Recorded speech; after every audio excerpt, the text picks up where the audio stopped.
Can I start this webinar? Okay. Okay, thanks for coming, everyone. And we'd like to start today's architecture seminar. This is a nice time of this year. And today's presenter is Juan, José, Muñoz, Falcó,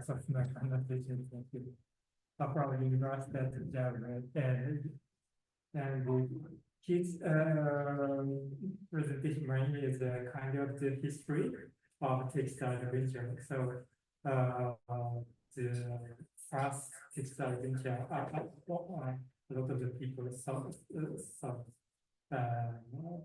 a very important adventure game and very important video game in the video game history. So I'd like to steer this. So I can see same thing in Japan. 今日はジャウメユニバーシティからジュアンさんが発表いただきます。テキストアドベンチャー、本当に最初の作品とされているやつで、ゲームの歴史の本とかで、大体最初の方のよく書いてあるやつの話をしていただけるということで楽しみにしています。はい、では、if you will please start your presentation. Oh, thanks a lot.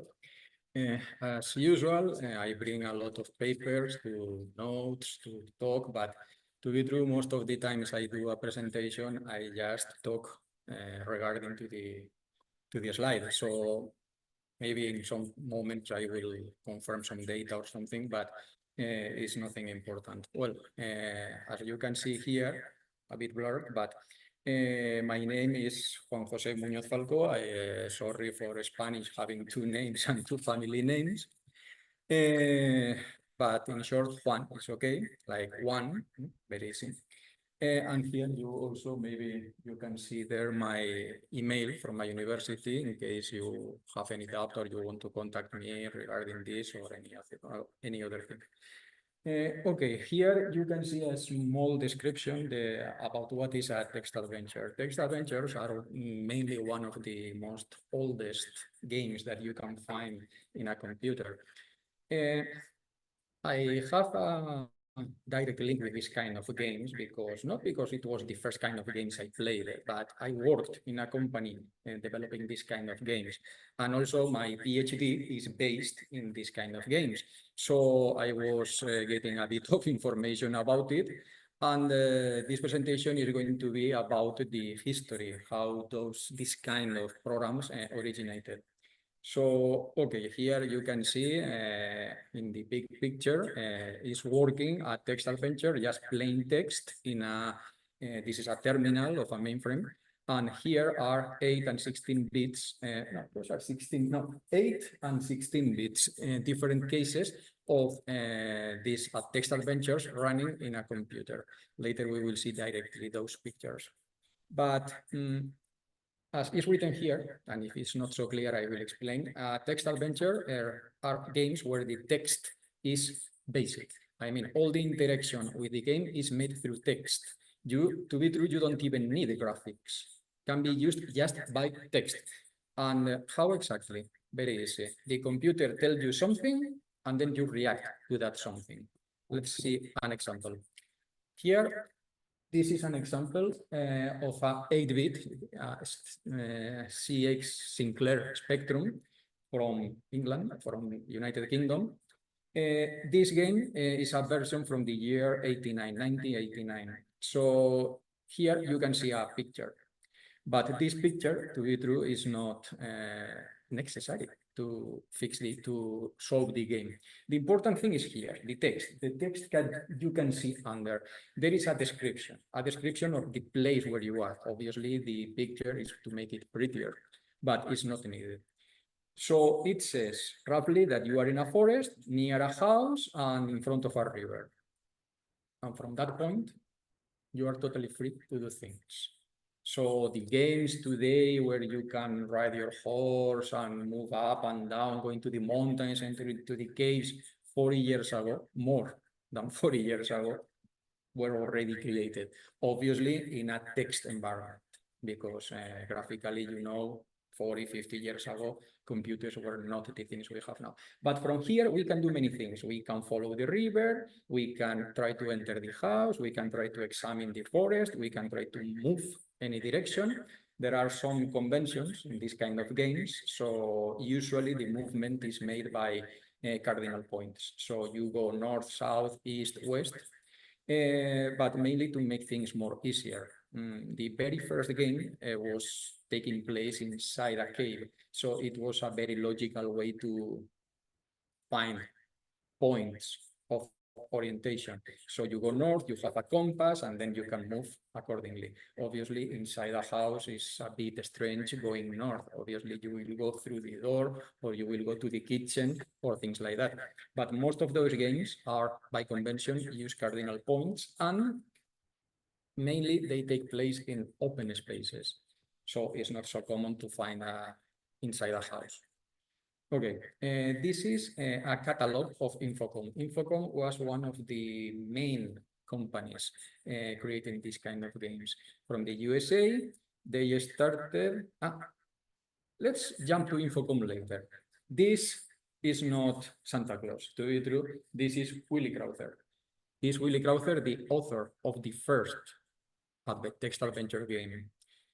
I try to find the pictures of the people related to those games as much recent as possible, because if we take from that time, there are black and white, and I don't want to make you think that these games are so old and dated. To be true, they are deep and very entertaining. Okay, this man is Willy Crowther, William Crowther. He was he got the bachelor in the Massachusetts Institute of Technology. So this man was clever, to be true. And why he created the game? This game is taking place inside a maze of caves. It's based in the Mammoth Cave in Kentucky. And why he created? Because a sad history behind that. He got divorced, and to keep more in contact with his two daughters, then he created the program so the daughters can play and share the same hobby as him, the speleology. And the computer ran in this. This is a mainframe. It's a PDP-10. Here is when I need to use my notes, because it's explaining the computer that now you have in front of you is more powerful than this thing. And this is taking a full room. So those things here in first place, over there, you can see a printer, a teletype. That is a printer. Those two twin units, those are hard disks. Those wardrobes at the end, those are memory units. So imagine a room as big as this, it was just a computer, a mainframe, a computer. This is true that those computers were multitasking, multi-user, but in terms of memory or capacity to store data, you can compare those machines to the current computers. So, okay, in this thing is where this adventure ran. And over there, you can see a teletype, because at those times, we are talking about the 70s, first 70s, not even CRT monitors were common. All the answers from the replies from the computer were printed, or in the printer, if it's a long request of data, or in the teletype, if it's just a short order, if you are trying to use the command mode. Okay, this gentleman is the second one related to the first game, called literally Adventure. This is why all the games are called text adventures, because they come down from it. This is the second man because he found the original adventure from Crowther, he enjoyed it, and he tried to improve it. But how to locate is impossible to find. But in that time, they had maybe you know about ARPANET. Crowther was working in ARPANET, and he has an address. Many universities in the USA at that time were connected through a network. And he did a very rough system to locate Crowther. He used Crowther, and then all the domains in the network, all of them in the USA. At that time, it was not so big as now, so it was feasible. And he located and he talked with him, and they decided to, okay, you can improve it, and he did. He added more locations, some magical things, some magical topics, score, and so improve it. And that game was free, was hanging in the network. All the students, workers, they waste their time playing the game. So for many people, that was a big problem. But okay, that was free. That was free. It was in university networks, sometimes in commercial networks. But what's this exactly? What was the first commercial title? First commercial title was called named Adventure. It was, here you can see, this is the illustration of the game, the case you can find, you can buy. And over there you have two examples. The top one is the Apple II version. And the lower one is, that was just in the USA originally. And the lower one is for the Commodore VIC-20, a very, very, very short memory computer. Indeed, most of the games for that computer, they don't even use the memory in the computer. They had their own memory in cartridges. And when you plug it, then you use the memory inside the cartridge. Because if I don't remember correctly, the VIC-20 has 2 kilobytes of memory. Very short even for that time.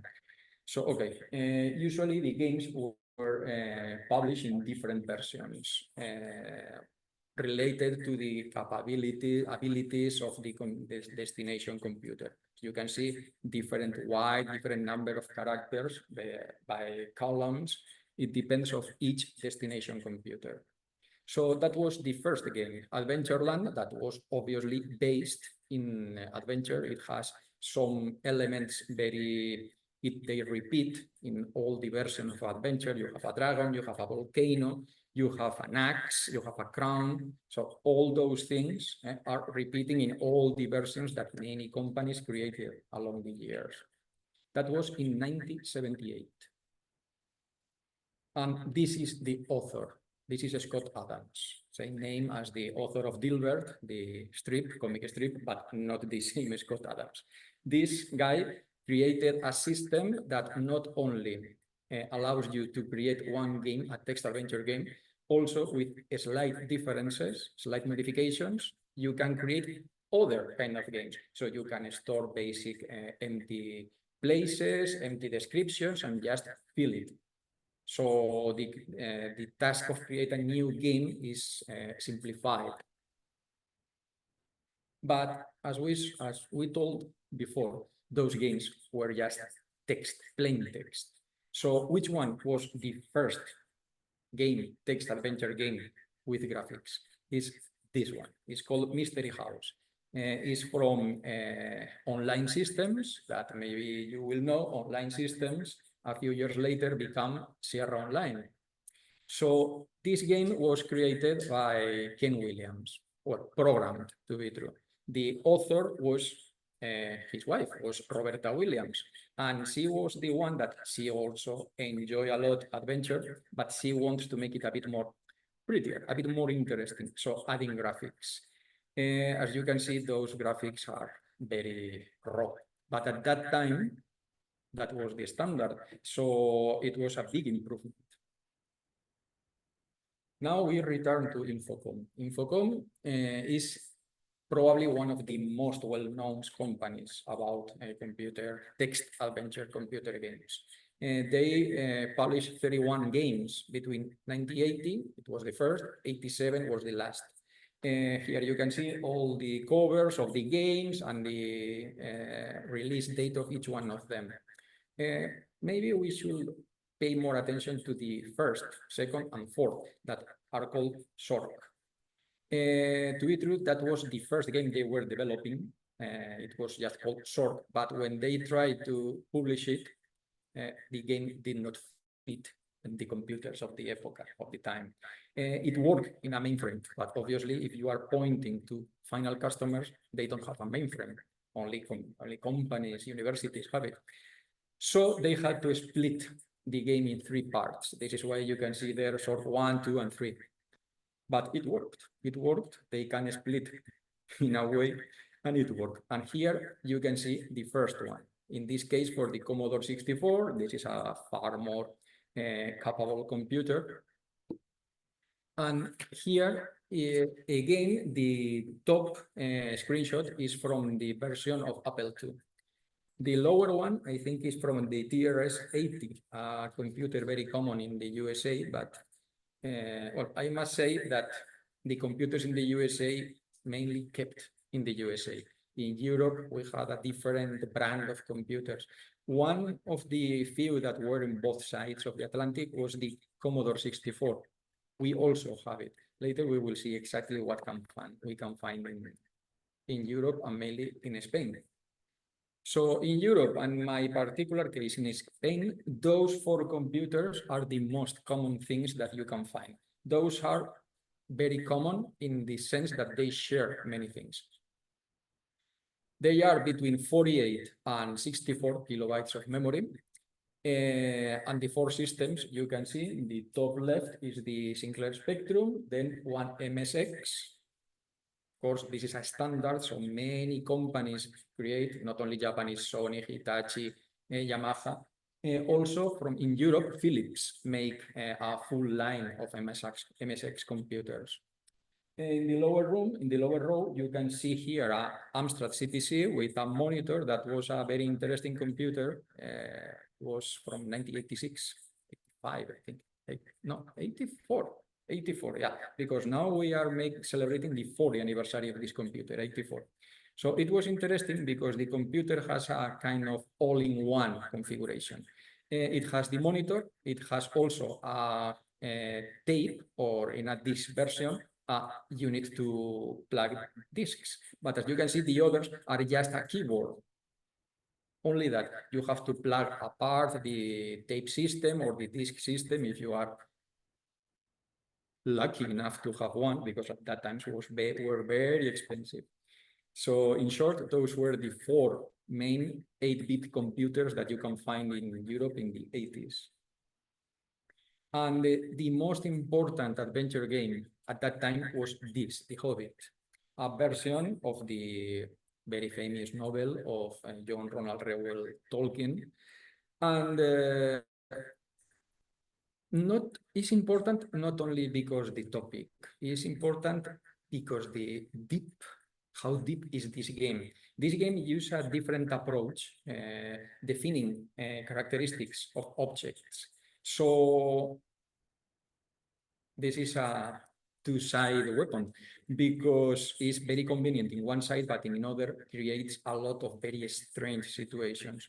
Also, not only you are the only character doing things in that game. All the characters, Gandalf, Thorin, all are moving up and down and doing things. Sometimes you can't finish the game because they did something wrong. They broke something, they are dead because they fight something. So it's a real world moving behind you.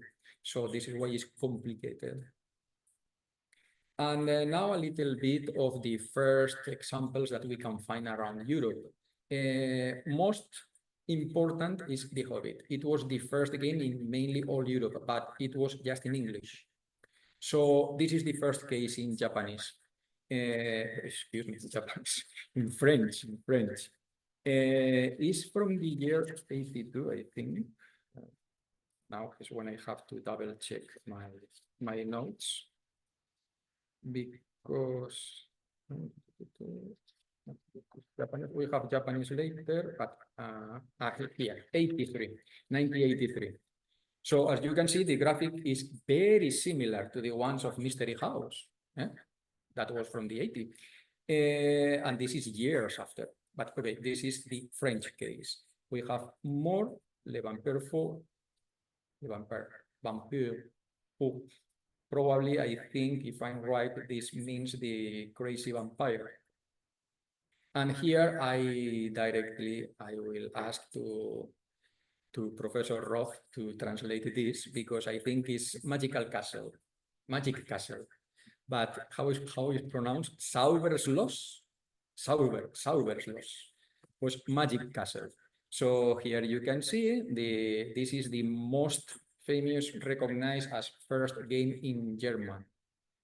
You can see here as the typical thing. On top, there are two screenshots. It has graphics, and on top, you have the intro screen where it introduces you the game. What are you going to find in it? And a little bit more. This is from Sweden. This is called Stugan, and this is the PC version from 1986. But this game originally was from 1978, called Stuga, literally.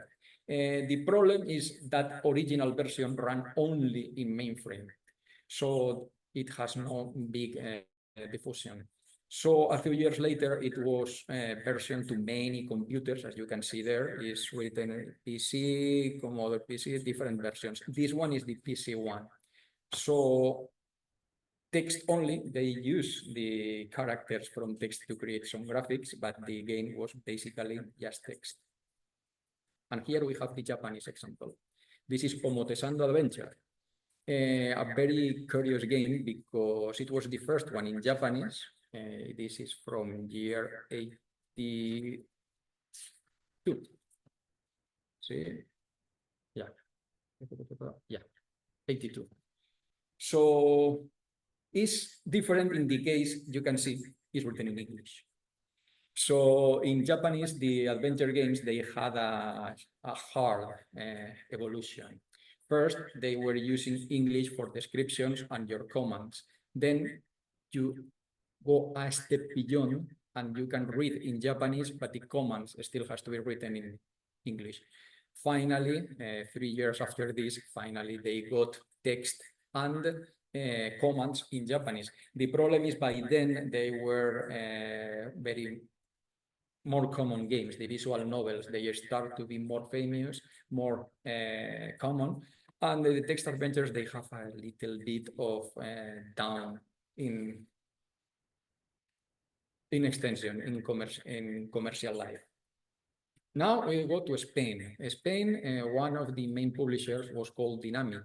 Here you can see the big logo in the lower part. There were three young brothers who created this company, and that was the first game they released. To be true, they were using the graphic designer. They had a program to create graphics to make the graphics of the game. So this is the first game they released, and same time as a utility. Utility is called the artist, I think, to create graphics. So here, again, you can see here this screenshot is the first location of the game. And on top is the screen that usually you can see while you are loading the game. In Spanish, we call them presentation screen. Because as I told you, disk systems were very unusual at that time. So we have to load the games from tapes, audio tapes. And if you want to load 48 or 64 kilobytes through a tape, usually a bit rate of 1000 bits per second, we use baud at that time. So usually the medium speed was 1500 bauds per second. This is very low. So in short, you need to wait 4 minutes, 5 minutes to load a game. You press play, you put the command to load, and then in this time you have nothing to do. This is why many games had a nice screen so you can watch something while you are waiting. And maybe you will know Don Quixote. Don Quixote, the character from Miguel de Cervantes, from the immortal novela. So it was made anime in Spain in 1982, if I'm right. And this picture is taken directly from them. Dynamic those brothers have very sharp commercial eye. So they took those graphics and they used a game based in that to release it, and it was a big success. Here you can see the same original location of the game. The first one is the Commodore 64 version. The lower one is the PC. In this case, is PC in CGA, just 4 colors, as you can see. That time, you know. Technology was very, very rough. And now we are talking a little bit again this game. As you can see, this is the same game but has two different levels of publisher. The original is the one that you can see in the left, is the one released by Dynamic. But at that time, Dynamic was trying to create a new company just to release text adventures. And it was called AD. AD in Spanish means Aventuras Dynamic, literally Dynamic Adventures. So from some time it was mixed both. It differs of the system. This is for MSX that usually appear later. But later pay attention to this logo of AD because it has relation. And those are other titles released in Spain in the 87, 88. They are based in novels. This is a parody of Star Wars, magical ones, but most of them are using a kind of medieval fantasy topic. And this is just a, probably you can't see anything here, but it's just a notary document. It's to show the when was created Aventuras AD. Aventuras AD is one of the main topics of this presentation, and to be true, until now, this is just an introduction to Aventuras AD. This is the document of creation, the 8th of July of 1988. And this is almost the first game. I say almost because it's not the first game. This game was created by the director of the company. He submitted to the Dynamic, to the Ruiz brothers, and he showed this. As you can see, you have here a nice illustration, a loading screen, and then this is how the game starts. But the brothers, they thought about not releasing the game directly, like they did until that moment. They decided to create a company, and this guy will be the director, and I was one of the members. Later we will see. But this is the point of origin. So in 1988, in summer, here you can see a lot of young people. I'm there, without bird, but this is all the members of the company. They are programmers, there are graphic ones, graphic designers, and the guy with bird in the middle, he was the director. He was one of the most important, I think is the most important guy related if you talk about adventures, text adventures in Spain. His name is Andrés Zamudio. And that picture is from 1989, so a lot of rain fell, like we say in Spain. So every time I live here now in Japan, but I try every time I go to Spain to make a meeting with all the staff. And this is one of the old pictures. You can see how the time treated us. So, you know. Okay, now let's go directly to the games that company made. Here you can see 6 illustrations. Those were the 6 games Aventuras AD released between 1989 and 1992. 3 of them form a trilogy centered in Mexico, in the Mayan culture. Maybe you will think, and you are totally right, okay, then if we are talking about Mexico, why no picture has nothing to relation with Mexico? Well, one of them, yes, you can see there Cortés, probably, and what's that? Those are Aztecs, but you said Cozumel. Cozumel is mainly related about Mayans. Mayans and Aztecs are different, are not the same, they don't share time, they share some mythology, but it's not the same.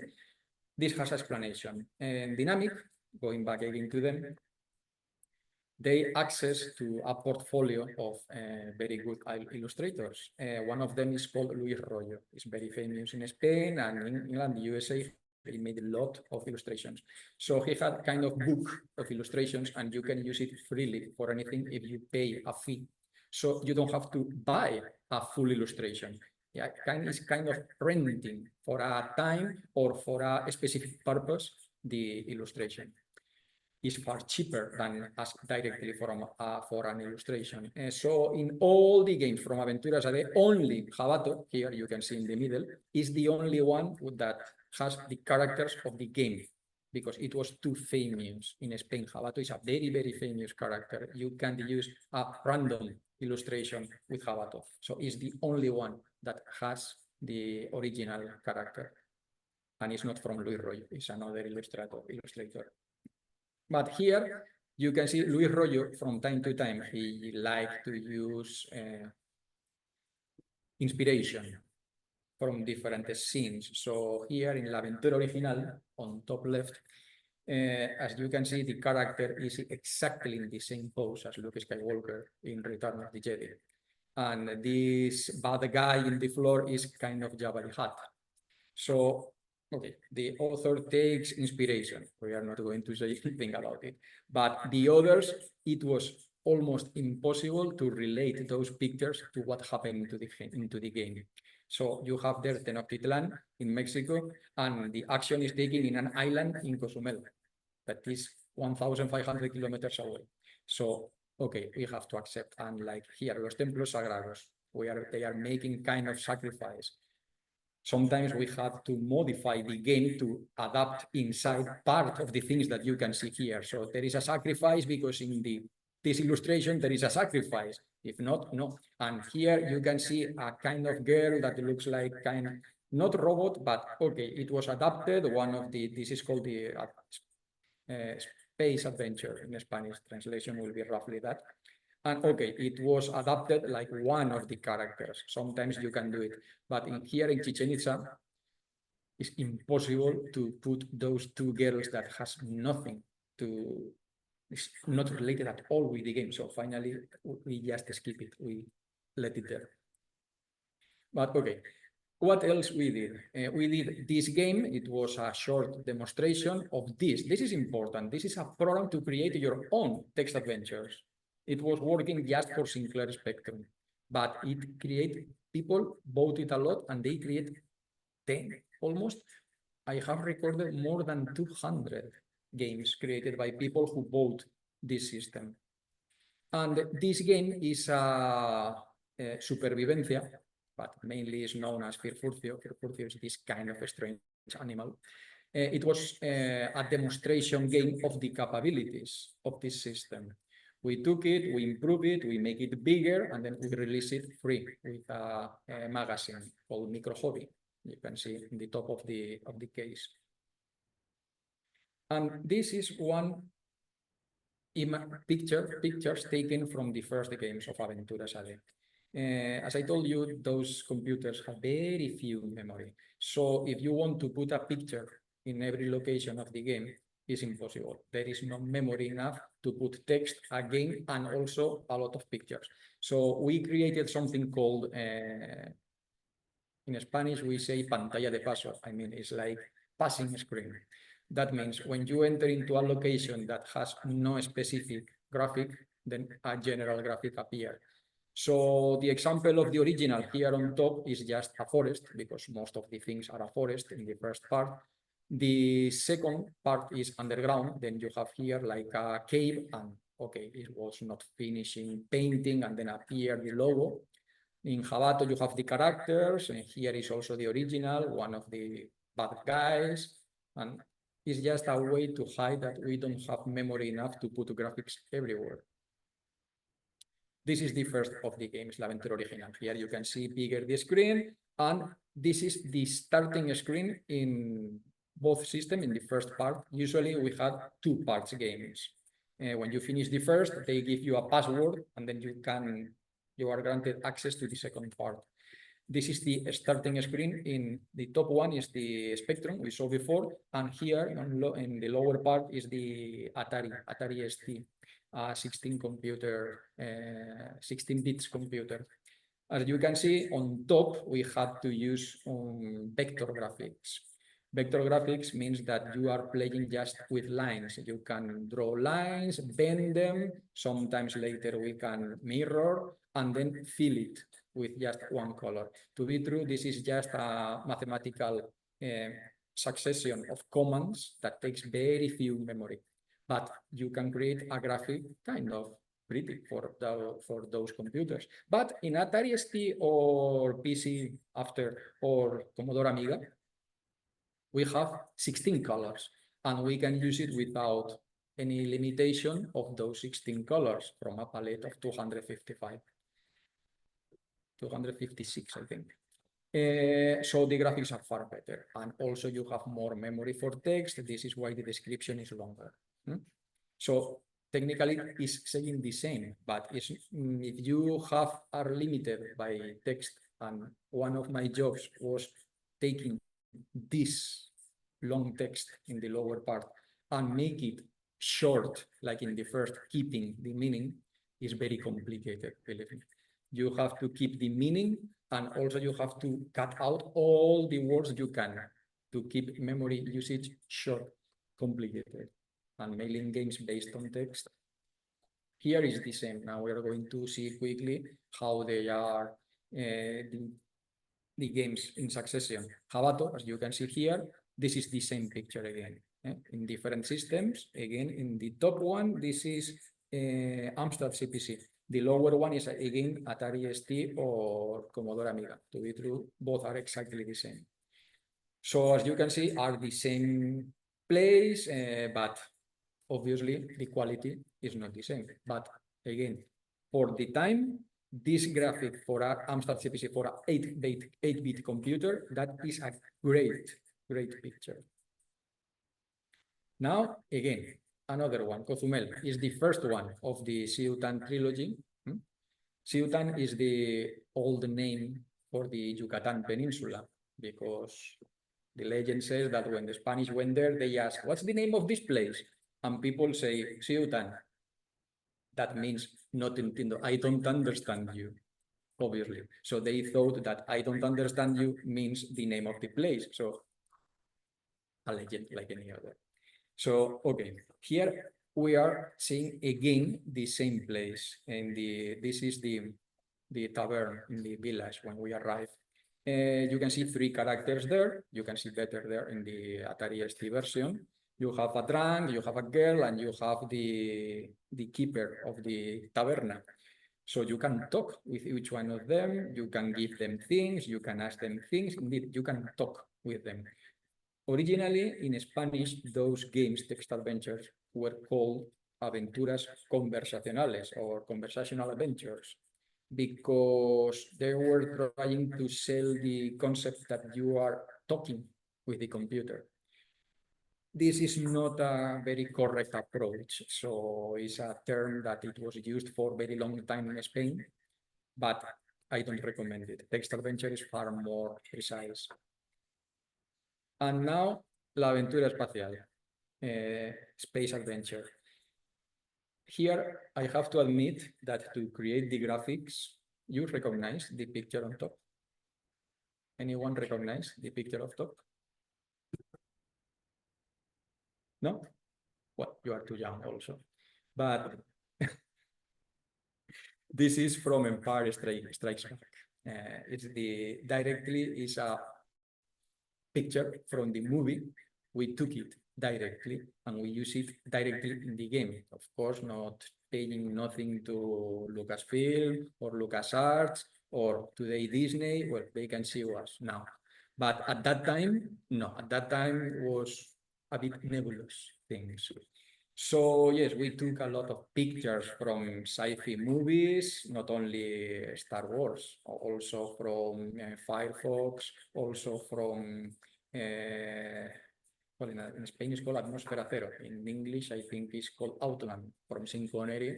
So science fiction movies. We took the pictures we like and we adapt and we put Alien also. We took some from Alien.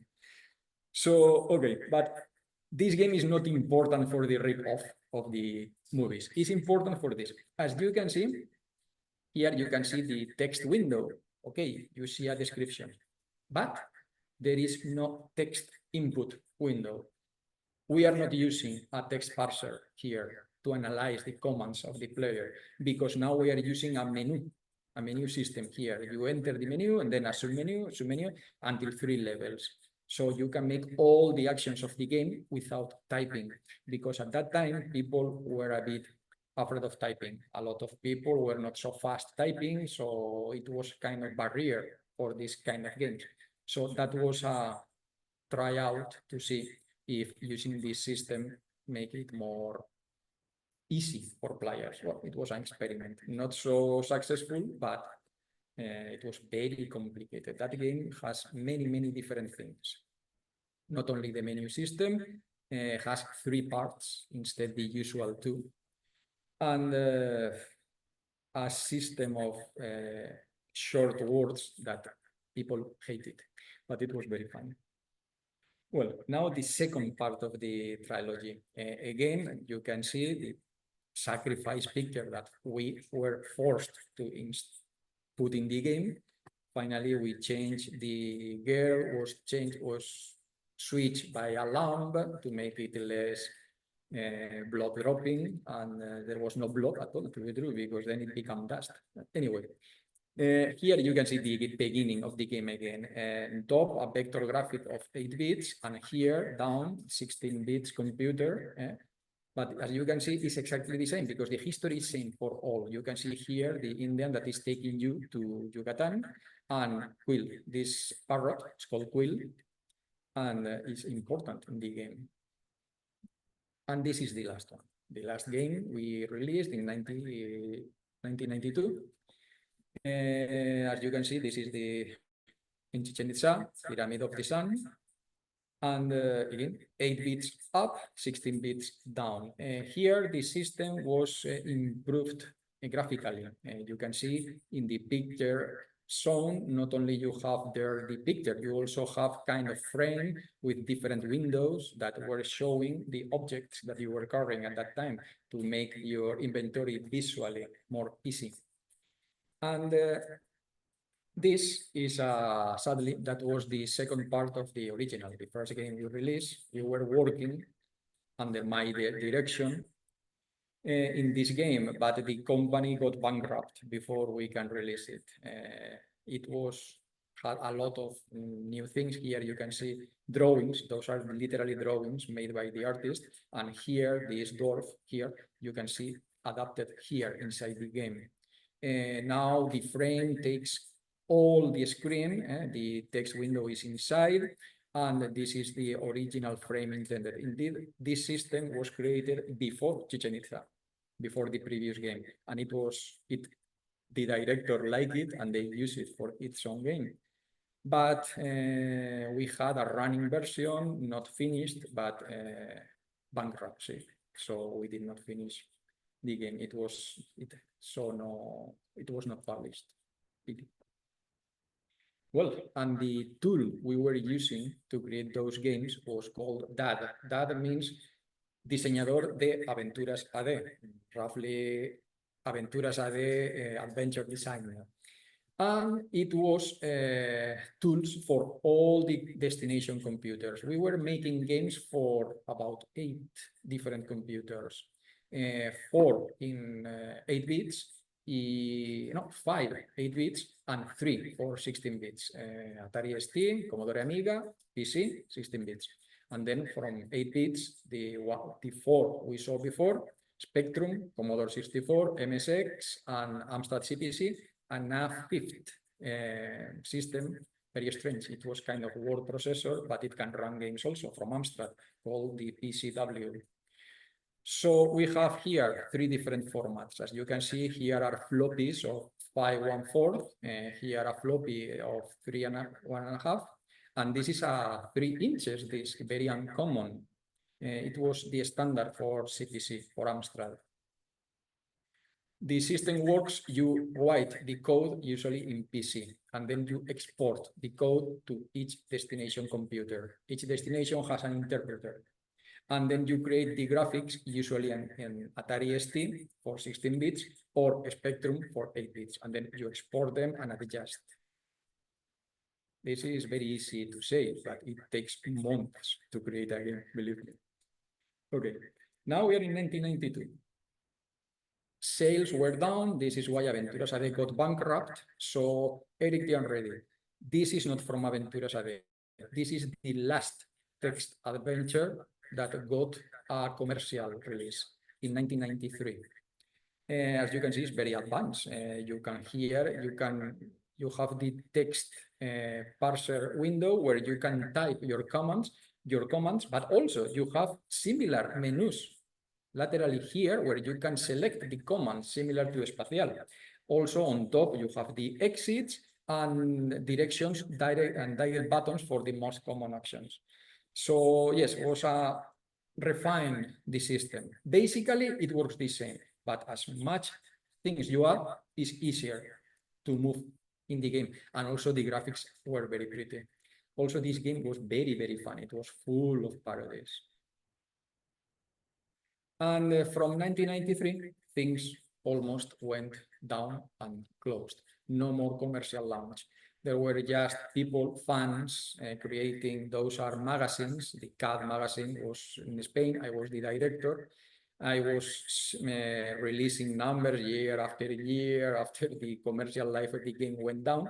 Here are tapes with adventure games created by the members of the CAD, and sold through the club to the members. So, I mean, commercially, the life was over, but we still have a lot of people enjoying this kind of games for a very, very long time, until today. Today, the CAD still is alive. Here you can see the web page. It's very easy, cad.club. It's very easy. So I'm sorry, but it's just in Spanish. But you know, Google Translator helps you a lot. There we still have our magazine. We have PDF version. We have the magazine in paper, and also the news and everything shown in the web. Not only the web, we also have all the social networks. So we have everything. We have Instagram, we have Twitter, we have almost everything. So it has presence everywhere, Discord, Telegram. And this is a book about the adventures and text adventures and Aventuras AD. I wrote it 5 years ago, so I knew how to talk about Aventuras AD because I was part of the company. So I was not needing anybody to tell me anything about it. This book also has interviews with most of the guys that you saw in the picture before, in the group picture, and also reviews in depth all the games we saw. So again, it's just in Spanish, and I think, no, for sure, you even can find it here in the library. I don't know if they can ask for an issue to have it. Maybe if some people will find it interesting. So you can't have it here. Maybe in future it will be, and it's in Spanish. But you have there lots of information. It's like this presentation, but imagine a 20 hours presentation. This is the book. Took me long years to write it down. And this is all. So thanks for your patience. And if you have any question about this kind of games or Aventuras AD, I will be delighted to reply to you.